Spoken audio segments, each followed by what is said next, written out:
Então, começar, né, a apresentação aqui. Então, vamos lá. É, eu trouxe quem vos fala, antes de tudo, os nomes dos autores, né, quem vos fala, Vinícius Alves de Freitas, e o meu orientador, Breno Azevedo, né? Eu trouxe como título Masculinidade e Saúde, a história que se propaga até os dias atuais. Ele traz como a temática eixos transversais e a questão do resumo simples, foi escolhido. Antes de a gente adentrar, de fato, no que eu botei nesse resumo simples, eu quis trazer falar um pouco sobre a questão desse termo masculinidade, né? Quando a gente pesquisa sobre a masculinidade, ela quer dizer, resumidamente tudo, quer dizer ser forte, certo?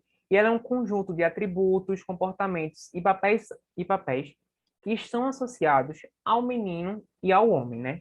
Que são construídos socialmente, são construídos mais socialmente, na verdade, do que biologicamente.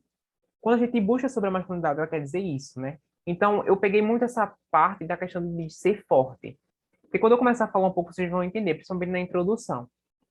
Então, vamos lá. Trazendo agora a introdução para vocês, né? O que a gente pode ver? No decorrer das histórias, os homens sempre foram vistos como seres fortes, independentes, no qual não mostram vulnerabilidade e não precisam de cuidados. A sociedade enraizou o termo masculinidade a um efeito negativo. E, por essa disseminação, quando entrelaçada à saúde, nota-se um descuido por parte desse gênero com seu autocuidado e busca por melhorias na saúde. Então, vamos lá. A gente tem pontos ligados nessa introdução já. Não mostra vulnerabilidade. Quando a pessoa não mostra vulnerabilidade, ela obviamente é uma pessoa forte, a gente pode dizer, né? E isso se enraizou socialmente quando a gente fala na questão do homem ou dos meninos, né? Como está na temática, na questão dessa palavra, né? Então, a gente vê que tem essa entrelação, né? Tem esse contexto, né? Foi muito bom trazer antes isso para vocês conseguirem entender um pouco mais. Então, o objetivo vai ser identificar na literatura principais evidências científicas acerca dos cuidados com a saúde do homem e masculinidade.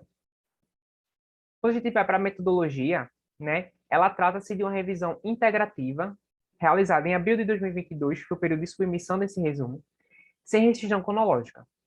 Foi realizado um levantamento bibliográfico nas bases de dados Cielo, Lilac, PubMed, Google Acadêmico e Biblioteca Digital Brasileira de Teses e Dissertações, utilizando os escritores em Ciências da Saúde, Saúde do Homem e Masculinidade e História do Homem com a Saúde. Foram incluídos estudos de revisão de literatura, estudos experimentais e estudos observacionais. Foram excluídos os artigos duplicados e encontrou-se 240 estudos com cruzamento dos escritores, sendo selecionados 12 artigos para a construção da atual revisão. Então, vamos lá dar continuidade. Chegando nos resultados das discussões, dados explanados pelos artigos de pesquisa e revisados trazem informações obtidas pelo Programa Nacional de Saúde do Homem. E o que seria esse Programa Nacional de Saúde do Homem? Né? Ele objetiva ampliar o acesso dessa população aos serviços. Né? Ele se torna meio que uma ponte, né, entre esses homens e os serviços de saúde. E quando a gente fala desse Programa Nacional de Saúde do Homem, eu acho massa a gente trazer que ele é composto por 5 eixos prioritários. Ele vai trazer a questão do acesso e acolhimento, paternidade e cuidado, doenças prevalentes na população masculina, prevenção em saúde sexual e reprodutiva, certo? Quando a gente vê isso está tudo entrelaçado, né, nessa questão da saúde do homem, né? Os principais tópicos eles abordam e porque eu vou falar um pouco mais lá para frente, tá? Dando continuidade. Ampliar o acesso às populações civis e relata que apenas 69,4% consultam os médicos, comparado às mulheres, que são 73,9%. Isso gera outros tópicos para essa classe, né? E segundo o IBGE, os homens vivem 7,1 anos menos que as mulheres, um indicativo de comportamentos e traços culturais que impactam nesse século. Onde, pelo contexto social, é notório que os homens buscam menos serviços primários ou secundários para seu cuidado, evidenciando a vulnerabilidade que os homens têm sobre doenças graves e crônicas, constatando menos busca por serviços. Incluir esse gênero nesse processo de cuidado se torna difícil, pois os paradigmas construídos historicamente definem os atributos que dissertam o significado do masculino. Então, quando a gente lê essa parte, né, a gente vê que essa questão essa comparação é muito massa a gente fazer, tanto dos homens quanto para as mulheres, porque a gente vê como está desbalanceado esses dados, né? A bucha do homem é muito baixa, principalmente aos serviços primários de saúde, né, que é a porta de entrada. Quando a gente trata, basicamente, esses eixos que foram comentados sobre esse programa nacional que ele tenta estabelecer para esses homens. Então, por exemplo, se esses homens conseguem tratar, por exemplo, esses 5 eixos que foram abordados, eles vão ter, assim, um bem-estar melhor. Então, como se tem uma busca muito adequada, então a gente percebe que os homens têm sobre doenças graves e crônicas muito mais elevadas, né? Eles conseguem ter mais patologias, se a gente perceber, né? Por isso são esses dados, estão aí para confirmar. E é muito bom a gente trazer esses dados, porque a gente consegue ver de fato como está essa comparação, de fato como está a realidade, né?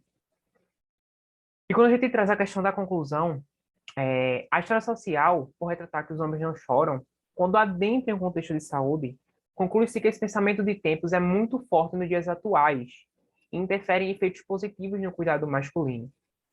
Portanto, é evidente que os papéis sociais de gênero são desempenhados na sociedade com base no meio sociocultural.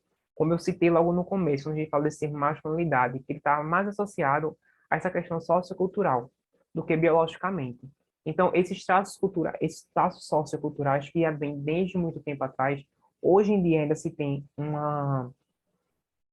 um teor muito forte, né, na sociedade, a gente percebe que tem esses pontos negativos, né, onde a gente percebe menos buscas para os homens na questão da saúde, né, e eu achei muito legal trazer esse tema para abordar, porque eu me senti muito incomodado quando eu tive uma aula sobre isso na graduação, e poder explanar um pouco isso, ter um pouco mais de conhecimento, adentrar mais nesse assunto, é uma forma muito válida para a gente ver maneiras de conseguir chegar, né, essa classe, né, masculina, para que possa trazer ela mais para essa questão da saúde, para essa busca de saúde, né? Mostrar, ou pode ser, por exemplo, por meios onde elas interferem, como, por exemplo, final de semana, muitas vezes esses homens, eles gostam de jogar bola, então fazer uma intervenção, né, onde ocorre esse futebol, seria uma boa ideia, né, um dos exemplos, assim como vários outros, para que consiga trazer, né, de fato, né, quebrar esse contexto sociocultural que vem de muito tempo enraizado, que a gente está falando desde a parte da introdução, né, quebrar esse estereótipo e conseguir trazer ele para essa conduta, né, não só ele, mas sim, no contexto geral, toda a sua família tá ali naquela busca para uma qualidade de vida melhor. E aqui tá algumas referências que foram utilizadas para a construção desse trabalho, né, estou agradecido por poder estar participando, e é isso.